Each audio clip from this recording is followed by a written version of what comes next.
Salut à tous, c'est Recomaster, j'espère que vous allez bien et aujourd'hui je suis très heureux de vous retrouver pour un nouveau concept au cours duquel nous allons analyser 9 cartes récentes que je trouve encore sous-cotées. L'objectif de cette vidéo est de vous présenter des cartes récentes abordables qui valent toutes moins de 50 € mais qui restent sous-évaluées à mon humble avis. Si la vidéo vous plaît, n'hésitez pas à la liker, à la commenter et à la partager. On est maintenant plus de 10 000 sur la chaîne, alors si ce n'est pas déjà fait, n'oubliez pas de vous abonner pour rejoindre la communauté. C'est parti, bonne vidéo à tous. Commençons sans plus tarder avec ce sublime Mew de la série Zénith Suprême que je trouve extraordinaire. Ça a toujours été l'un de mes coups de cœur de la série Zénith Suprême, la GG10 sur 70. Alors que nous disent les données actuellement? Son prix est aux alentours de 25 €. Alors c'est pas une carte foncièrement très rare, mais par contre elle est ultra belle et vraiment très populaire. On parle de Mew, l'un des Pokémon les plus populaires, les plus appréciés, toutes générations confondues. Alors elle est déjà tombée bien bas, les données nous indiquent un prix de 12 € au minimum du minimum, donc là on était vraiment dans le creux de la vague à 12 €. Actuellement on se stabilise aux alentours de 25 €, mais je trouve que c'est encore sous-coté. Alors d'accord, c'est pas la carte la plus rare du monde et quand vous ouvrez des boosters Zénith Suprême, vous avez quand même une chance non négligeable de l'obtenir, mais d'un autre côté, elle est particulièrement appréciée. Je connais énormément de collectionneurs qui considèrent que c'est la plus belle carte de Zénith Suprême hors secrète et pour le coup moi je suis entièrement d'accord. Quels sont les arguments en faveur de cette carte? Il y en a plein. Déjà elle est encore facilement trouvable en RAW, donc pour moi c'est une bonne opportunité, une bonne occasion de la récupérer en 2025 parce que vous trouvez énormément d'exemplaires non gradés qui sont en circulation, que ce soit sur les plateformes, sur eBay, sur Facebook, etc. Le Pokémon, comme je le disais, est très populaire, c'est Mew, je ne vais pas vous faire un dessin, et en plus de ça, l'illustration en elle-même est littéralement sublime, avec plusieurs Pokémon qui sont présents. On voit un Ponyta de Galar, on voit un Nigosier, Nidoran mâle, Nidoran femelle, bref, énormément de Pokémon qui entourent cette illustration et qui la rendent encore plus riche. Donc c'est Murayama qui illustre ce très joli Mew. On voit d'ailleurs une baie citrus juste à côté de Mew qui est en train de dormir, à moitié mangée, à moitié grignotée. Je rappelle que c'est une baie dans le jeu vidéo qui sert à vous faire regagner des PV, beaucoup plus efficace que la baie Oran. Toujours est-il que l'illustration est complètement dingue. J'adore le ruisseau aussi juste à côté, la végétation, ce côté vraiment féerique qu'on retrouve ici. Alors au niveau du prix en PSA 10, qu'est-ce que ça dit? En français, on a une vente à 99 € qui a eu lieu. La carte est Pop 17. Évidemment, la population est beaucoup moins élevée en français que dans les autres langues. Déjà parce que quand on sort ce type de carte de booster, on l'envoie pas forcément à la gradation systématiquement. Il y en a beaucoup qui ont simplement le réflexe de mettre ces cartes-là sous classeur et c'est bien normal. Moi, je dois vous avouer que c'est ce que je ferais sur des cartes récentes comme ça, tout simplement les mettre sous classeur parce que c'est très beau et de voir une page d'AR comme ça, c'est absolument magnifique sous classeur. Mais pour ceux qui l'envoient à la gradation en tout cas, on voit bien que le 10, il n'est pas ultra easy. Pop 17, c'est quand même pas énorme. Zénith Suprême, ça commence un petit peu à remonter. C'est 2023, donc c'était il y a 2 ans, bientôt 2 ans. Mais Pop 17, pour une carte récente, en tout cas, c'est pas énorme. Donc on a évidemment, comme je le disais, autour de 100 €. Ce sont les prix de vente récents sur le français en PSA 10, ce qui montre bien que c'est tout de même 4 fois plus que le prix de vente en RAW. C'est tout de même un indicateur assez intéressant. Je précise que sur les cartes anciennes, le PSA 9 et le PSA 10 représentent une véritable plus-value par rapport au RAW. En revanche, sur les cartes récentes, c'est beaucoup moins net. En général, le facteur, il est de x2, parfois x3, mais c'est rare que ce soit x4. Donc ça montre bien à nouveau un potentiel assez important de cette carte et une volonté de certains collectionneurs de l'acquérir pour leur collection. En ce qui concerne la carte anglaise, elle est à 150 € actuellement en PSA 10 et il y a énormément de data puisque la population est de 2257. Donc là, il y a un automatisme qui est quand même carrément plus élevé en ce qui concerne l'envoi à la gradation. Et en japonais, n'en parlons pas puisque la population est plus de 15 000. Mais vous voyez, pour une carte qui est aussi trouvable, entre guillemets, avec une population supérieure à 15 000, on est quand même à 60 € pour une PSA 10. Et c'est pas rien. C'est pas rien, donc je trouve que c'est assez très intéressant, en tout cas à noter, surtout que le set Zénith Suprême est particulièrement apprécié. Hein, personnellement, c'est ma série favorite du bloc épée et bouclier, mais je sais qu'elle fait partie aussi du haut du classement et du haut du panier pour énormément d'autres collectionneurs. Voilà, donc je pense, quand on voit une hausse du marché sur les autres langues, en tout cas en anglais et en japonais, et une véritable stabilisation du prix en français, mais en tout cas aucune baisse sur les derniers jours, dernières semaines, bah pour moi c'est assez convaincant. Et quand on mêle et on lie l'utile à l'agréable, eh bien on récupère des cartes comme ça qui sont à la fois populaires, très belles et mine de rien assez trouvables aussi, puisque le set est encore récent. Donc mon conseil évidemment c'est de récupérer ce genre de pépites. Deuxième carte de cette vidéo, il s'agit du Simiabraz AR de la série Mascarade Crépusculaire qui est encore assez bas, mine de rien. Le prix actuel est aux alentours de 20 € en RAW, donc c'est pas énorme. On a eu une chute à 13 € à un moment donné, encore une fois c'était le creux de la vague. Mais c'est vrai que Mascarade Crépusculaire, c'est une série qui a été beaucoup boudée, vous le savez. Pourtant, c'est un set de qualité et je pense que c'est ça qui va jouer en faveur de la série en général et de cette carte en particulier à l'avenir. C'est le fait que, bah justement, ça a été un petit peu injustement boudé, Mascarade Crépusculaire, et qu'il est possible qu'à l'avenir, il y ait une véritable hausse. Hein, on le voit déjà sur le prix des ETB, sur le prix du scellé de manière générale, mais il est possible effectivement qu'on assiste à ça. Donc quand on voit un starter de la 4e génération qui est aussi apprécié que Simiabraz, donc un Pokémon ultra populaire, une illustration originale qui est vraiment magnifique avec des effets flamboyants qui sont réellement sublimes, et qu'on combine ça avec un prix qui est encore très abordable en RAW, ah bah ça donne une carte, mine de rien, qui me semble être vraiment un bon call. Donc encore une fois, ce ne sont pas des conseils en investissement que je vous donne, simplement c'est une manière pour moi de mettre, on va dire, l'accent sur des cartes récentes qui me plaisent beaucoup. Hein, je sais que les vidéos bilan qu'on a pu faire par le passé, et puis qu'on vous reproposera bien sûr sous un autre format, vous plaisent. Donc on parle des illustrations récentes, on parle des dernières séries. Je sais que c'est quelque chose qui vous plaît beaucoup, et je trouve que c'est une manière aussi de parler de ces cartes, de mettre un coup de projecteur sur ces cartes qui sont très belles, dont on ne parle pas assez souvent et qui pourtant méritent le détour, et qui parfois valent largement des illustrations du bloc X et du bloc Wizards. Donc c'est le cas de ce Simiabraz. On n'a pas de data pour l'instant en PSA 10. J'ai pas trouvé en tout cas de vente récente d'un Simiabraz français en PSA 10. Donc c'est pour ça que ici je peux pas vous faire un comparatif précis. En revanche, sur le japonais et sur l'anglais, on a énormément de données, notamment sur l'anglais avec un prix de 180 € en PSA 10 sur une population qui est de 1305, hein, donc véritablement très élevé pour le coup. Et en japonais, on est sur un prix de 45 € qui reste encore timide, même s'il y a quand même une plus-value à la gradation sur du PSA 10, mais c'est surtout l'anglais qui est intéressant ici. Hein. 180 € pour cette carte en anglais en PSA 10, hein, une vente qui a eu lieu le 17 février. Donc c'est tout de même un indicateur assez marquant, et je pense que ça augure du meilleur sur la version française. Hein. On dit souvent que les Américains ont un coup d'avance sur les Européens, et qu'une mode qui a lieu aux États-Unis quelques semaines, quelques mois, quelques années plus tard, elle arrive en Europe et en France en particulier. Eh bien c'est peut-être le cas, je ne sais pas, je ne suis pas devin, hein, je n'ai pas de boule de cristal, mais en tout cas, si encore une fois vous deviez lier l'utile à l'agréable et récupérer une belle illustration qui est très populaire et qui pourtant est particulièrement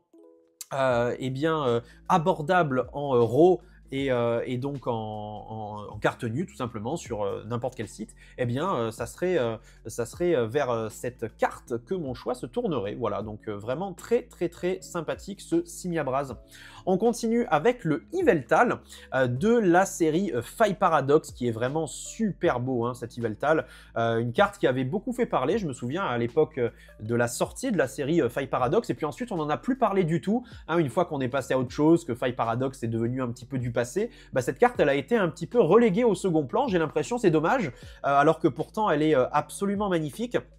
Son prix actuel en français, c'est 20 € environ. Hein, on a eu un creux de la vague à 13 €, mais en ce moment, c'est 20 €. Cette carte, pourtant, elle a tout pour plaire. Déjà, c'est un Pokémon légendaire de la 6e génération, particulièrement apprécié, hein, Yveltal, Pokémon que j'aime beaucoup de mon côté, qui en plus va être remis sur le devant de la scène avec Legends ZA, hein, qui devrait sortir dans quelques mois.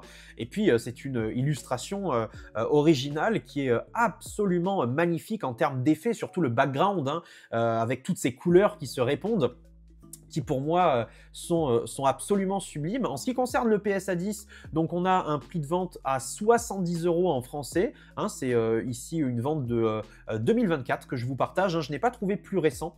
Donc c'était le 6/06/2024, la plus récente que j'ai trouvée en 10. En revanche, en japonais et en anglais, là j'ai des datas qui sont nettement plus récentes, avec une vente à 150 € sur l'anglais le 11 février en PSA 10, donc, et 30 € le 15 février en japonais. Donc là, en japonais, c'est nettement moins visible. Par contre, en anglais, hein, un petit peu à l'instar du Simiabras qu'on a vu précédemment, on a un prix qui est quand même très élevé, hein, pour une AR en PSA 10. 150 €, ça reste vraiment un prix très intéressant, je trouve, et ça augure du meilleur pour la version française, qui, je le rappelle, n'est qu'à 20 € en RAW, donc ça peut être peut-être une bonne opportunité de récupérer cette illustration absolument sublime. On continue avec une alternate, cette fois-ci, hein, on a vu que des AR jusqu'à présent, et là nous avons Pagna en alternate, qui est une carte aussi qui avait pas mal fait parler à l'époque de la série destinée de Paldea, et un petit peu comme le Yveltal, on n'en a plus trop parlé. Alors comme c'est une dresseuse entre guillemets et pas un Pokémon au premier plan, eh bien on a évidemment relégué un petit peu cette carte, hein. Les Pokémon, enfin, les cartes alternate les plus appréciées, ce sont évidemment des Pokémon, pas tant des trainers. Pourtant, ici, on a Noctali, hein, sur l'illustration, même si c'est une carte à l'effigie de Pagna, donc d'un être humain, hein, on a pourtant un Pokémon ici qui est Noctali, avec même le sac à dos Evoli, là, qui est plutôt sympathique. Toujours est-il que son prix a véritablement chuté, hein, j'ai l'impression, en tout cas depuis la sortie de la série dessinée de Paldea, puisqu'actuellement on en trouve à 20 € assez facilement, hein, de ces cartes-là en français, avec même un creux à 14 €, hein, qu'on a pu expérimenter il y a quelques temps, mais là ça s'est stabilisé autour de 20 €.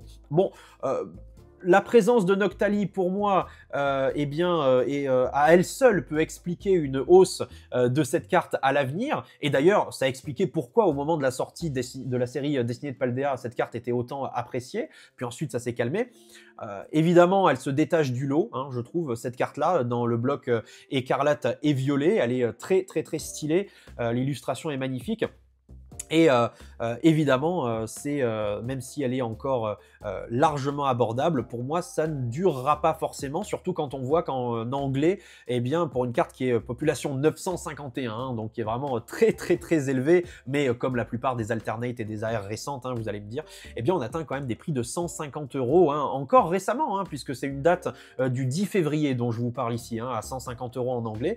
Donc, c'est vrai que, selon moi, c'est peut-être un bon call, en tout cas en français, 20 €, vous perdez pas grand chose, et c'est assez intéressant, hein. On a une vente à 55 € en français PSA 10. Ça me semble encore assez faible, mine de rien, même si ça montre une plus-value par rapport à l'état, à la carte nue, hein, à la carte euro, c'est du x3, hein, quasiment, puisque si on la trouve à 20 € et qu'elle se vend quasiment à 60 € en PSA 10, c'est du x3. Après, attention, hein, faut prendre le prix de la gradation en compte, hein, ça c'est très très important. Une gradation, c'est quand même assez cher, hein, mine de rien, c'est une vingtaine d'euros, donc il faut le prendre en compte dans le calcul, cet élément-là. Toujours est-il que, selon moi, cette carte a du potentiel, et c'est pour ça que je voulais vous la présenter dans cette vidéo.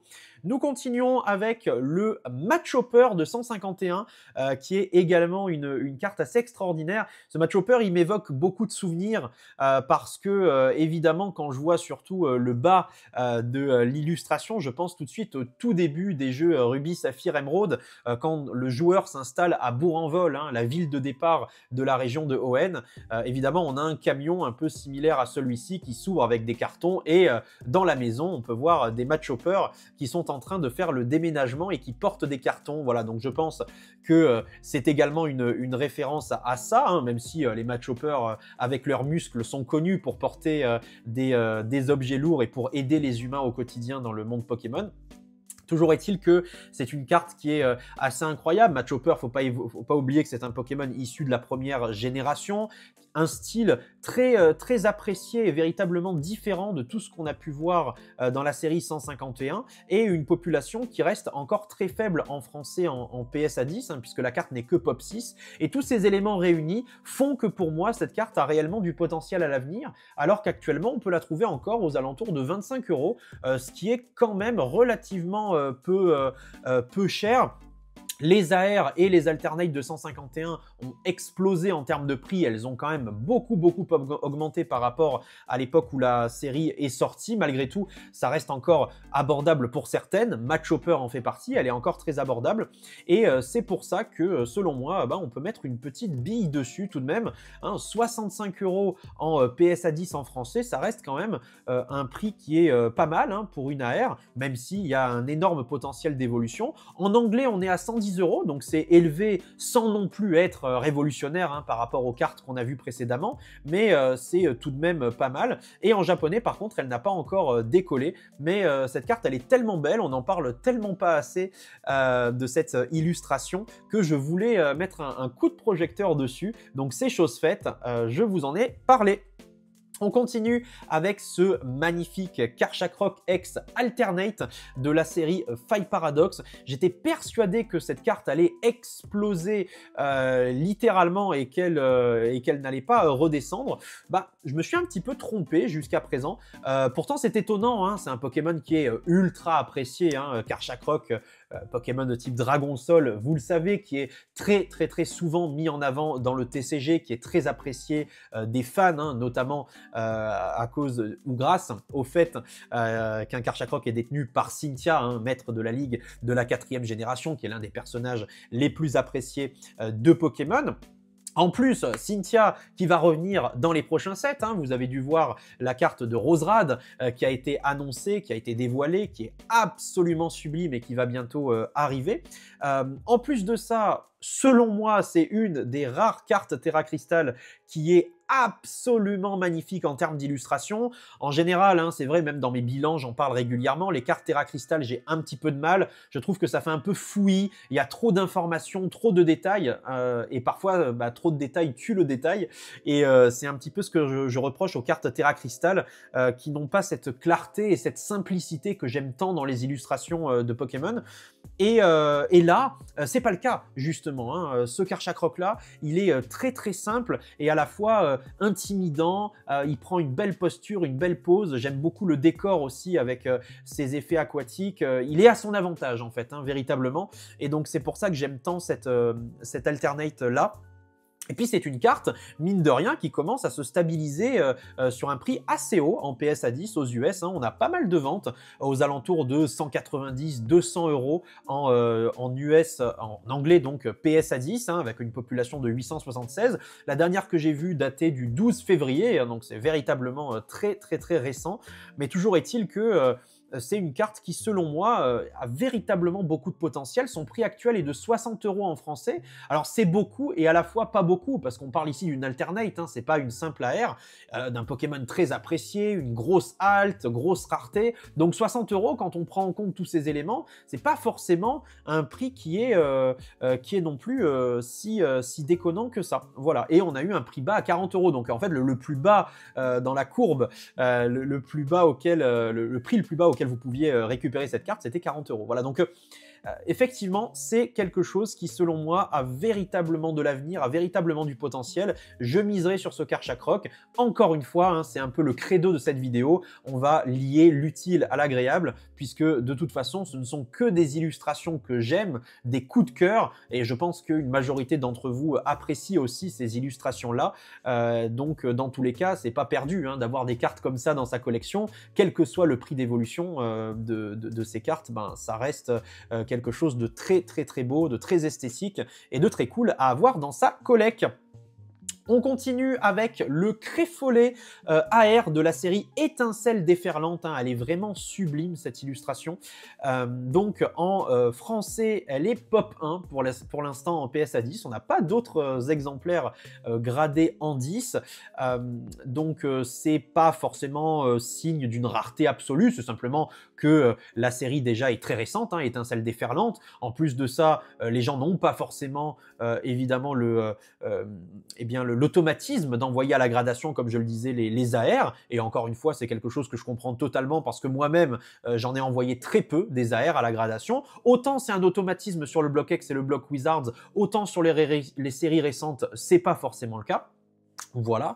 Par contre, sur l'anglais, on voit que cette carte a déjà bien explosé. Le 17 février, on a eu une vente à 140 € en PSA 10 sur l'US. Une carte qui est déjà pop 281 en anglais. Hein. Donc, vous voyez largement la différence entre les États-Unis et la France en ce qui concerne la gradation. Hein. Rien à voir, évidemment, les cartes sont beaucoup plus éditées, le pays est beaucoup plus grand, PSA est directement sur place aux États-Unis. Voilà, évidemment, ceci explique cela. Mais tout de même, c'est assez intéressant à noter. En ce qui concerne les arguments en faveur de cette carte, déjà, c'est un Pokémon qu'on voit de plus en plus dans le TCG. Et moi, c'est pas pour me déplaire, hein, que ce soit Créfollet, Créfadé ou Créelf, j'adore les Pokémon de la chaîne rouge, hein, en 4e génération, dans Diamant, Perle, Platine. Je les trouve absolument sublimes, les gardiens des lacs, hein, le lac Savoir, le lac Vérité et le lac Courage, hein, bien sûr, disséminés aux 4 coins, ou plutôt aux 3 coins de la région de Sinnoh. C'est une carte en plus de ça qu'on trouve encore très facilement en RAW sur eBay. Hein. Des Créfollets, vous pouvez en trouver très facilement. Ça montre bien que la carte est accessible, que vous pouvez la faire grader assez facilement. Et qui sait, peut-être que vous serez l'un des premiers en France du coup à avoir une PSA 10 sur cette carte-là. Et en plus de ça, on peut dire que c'est un petit peu la 3e partie de l'illustration, hein, qui complète Latios et Latias AR. Alors le Latias c'est une alternate et le Latios c'est une AR. Elle a vraiment une histoire cette carte-là, parce que quand vous regardez les illustrations de Latias Alt et de Latios AR de la série Étincelle déferlante, vous voyez un soleil au loin avec donc un décor, évidemment on voit des montagnes, on voit un lac, énormément de choses, et on peut imaginer en voyant Latias et Latios qu'au fond de l'illustration, à l'endroit où, évidemment à l'horizon, hein, eh bien il y a le lac potentiellement où se trouve Créfollet. Donc c'est pour ça que les cartes à histoire comme ça me plaît tant. On a vraiment quelque chose de très sympathique avec ces illustrations-là. Donc je pense que quand on réunit tous ces éléments-là, eh bien, cette carte a véritablement de l'avenir. Donc voilà, moi c'est mon call, ce petit Créfollet d'Étincelle déferlante qui est vraiment très sympathique. On continue avec le Mélo de la série Flammes Obsidiennes. C'est une carte que j'aime beaucoup dès la sortie de la série. J'ai tout de suite vu à quel point cette carte était jolie, je la voulais dans ma collection. Et d'ailleurs, quand je suis allé au Japon en voyage l'année dernière, eh bien, je me suis acheté cette carte en AR, en japonais, hein, tout simplement, parce que je trouve l'illustration sublime et elle est absolument incroyable. Elle est d'une simplicité effarante. Hein. Je vous parlais tout à l'heure des alternates que j'aime un petit peu moins, notamment à cause de l'excès de détails. Eh bien ici, c'est littéralement, c'est littéralement ça avec Mélo, c'est-à-dire que on est véritablement sur une illustration d'une pureté, d'une clarté incroyable avec très peu de détails. On a simplement le Mélo, un sol miroitant et une étoile filante derrière. Donc là, il y a tout pour me plaire, très clairement. Voilà, donc en ce qui concerne les ventes, sur le français en tout cas, même si elle est Pop 13, on n'a pas de vente réussie, j'en ai pas trouvé en tout cas en PSA 10. La dernière PSA 9, cependant, qui est partie, eh bien elle a été vendue pour 30 €, hein, c'était en 2024, donc c'est tout de même un prix correct, hein, très correct pour une PSA 9. En ce qui concerne l'anglais, par contre, et là je pense que vous voyez véritablement la différence. Sur l'anglais, on a un prix de vente à 225 € en PSA 10, c'est tout récent. La vente a eu lieu le 17 février, elle est pop 742 hein, en anglais PSA 10, cette carte de Mélo.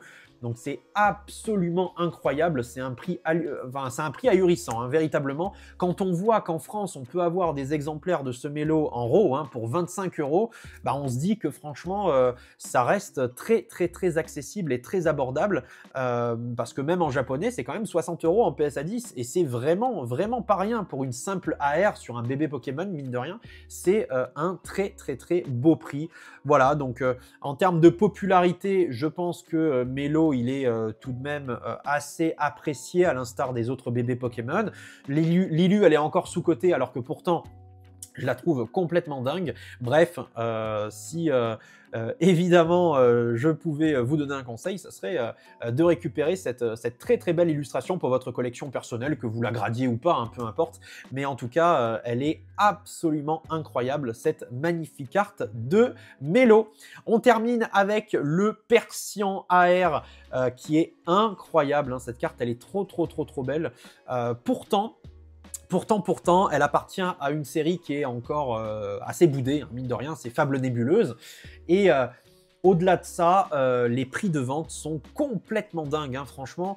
En RAW, en français, on peut encore trouver des exemplaires de ce Persian à 50 €, alors qu'en PSA 10, eh bien, il y a des ventes à 240 €. Hein. La dernière, c'était sur GCC, me semble-t-il, le 2 février. Elle est partie à 240 €, c'est une dinguerie. Bah, j'ai la chance de l'avoir, d'ailleurs, en PSA 10, cette carte-là. Encore un énorme merci à mon frérot Johan qui me l'a offert hein, lors d'un live sur Whatnot.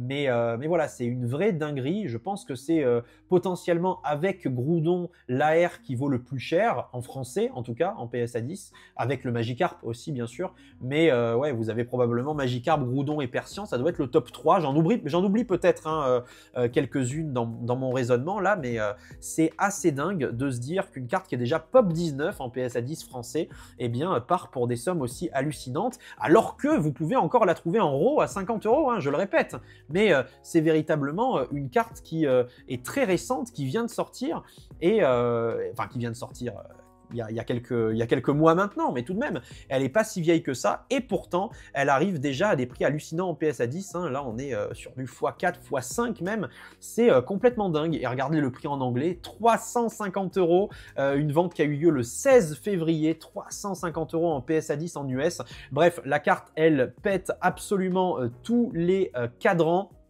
et moi je peux vous le dire, elle est extraordinaire, hein. C'est évidemment une illustration que je trouve complètement dingue. En plus de ça, elle risque de gagner encore en popularité avec le retour de la Team Rocket hein, qui va arriver très prochainement. Mais c'est une illustration très précieuse, hein. J'en avais beaucoup parlé dans mon bilan sur la série Fables Nébuleuses. La posture du Persian qui est en train de regarder la ville en aval, absolument sublime, et puis même le décor dans lequel il se trouve, hein, cette pièce qui transpire la richesse, hein, on sent qu'il appartient entre guillemets à quelqu'un de très très riche, et ça va bien avec le caractère de Persian, ça va bien avec le Persian de Giovanni, ça va bien avec en général les Persians qu'on retrouve dans le dessin animé, dans les manoirs, vous savez, avec les vieilles dames très âgées qui ont des colliers de perles et qui ont un Persian avec elles pour les guider. C'est quelque chose qui est un petit peu inclus dans l'imaginaire collectif, j'ai l'impression, de Pokémon, donc c'est quelque chose que je trouve assez exceptionnel. Je voulais vous parler de cette carte parce que très clairement, elle est déjà en train de bien monter, mais elle a encore du potentiel à l'avenir. Quand on voit sa popularité, c'est vraiment un must-have, selon moi. Voilà les amis, j'espère en tout cas que vous avez apprécié cette vidéo. N'hésitez pas à me faire un petit retour sur ce concept, si vous pensez qu'il y a des points d'amélioration, si vous pensez que c'est un concept qu'on peut décliner dans le futur, si ça vous intéresse, tout simplement, eh bien on produira d'autres épisodes. Merci en tout cas d'avoir suivi celui-ci, je vous souhaite le meilleur et je vous donne rendez-vous très vite pour de nouvelles aventures. Allez, merci à tous et à la prochaine. Ciao tout le monde.